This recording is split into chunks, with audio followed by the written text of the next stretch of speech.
অতিচারী, মানে চলবে অতিরিক্ত স্পিডে এবং যা হবে সব সামনের দিকে। এই ধরুন শনিদেব একটু অতিচারীটা বুঝিয়ে দিই দিদি, সবার বুঝতে সুবিধা হবে। খায় না মাথায় দেয়, বোঝে না।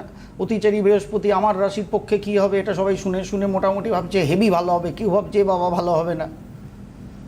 বৃহস্পতি, হ্যাঁ বিষয়টা জানি। অতিচারী বিষয়টা কি? বিষয়টা কিচ্ছু না, সিম্পল।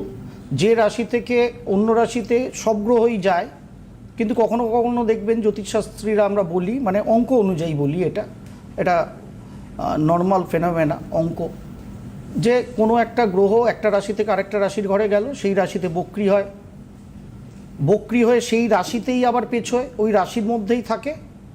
কখনো এরকম হয় যে ওই রাশিতে বক্রি হলো, কিন্তু বক্রি হয়ে যখন পেছনে যাওয়া শুরু করলো তখন সে সেই রাশিটা ছেড়ে আগের রাশিতে চলে গেল। যেন শনিদেব এখন মীন রাশির গৃহগত হয়েছেন গত 29শে মার্চ থেকে। শনিদেব এই মীন রাশির গৃহে বক্রি হবেন, বক্রি হয়ে কিন্তু এই মীন রাশির গৃহেই থাকবেন, মানে কিছু ডিগ্রিগত পিছিয়ে আসবেন, কিন্তু মীন রাশির গৃহ থেকে আর কুম্ভ হয়ে যাবেন না, মীন রাশির গৃহেই থাকবেন।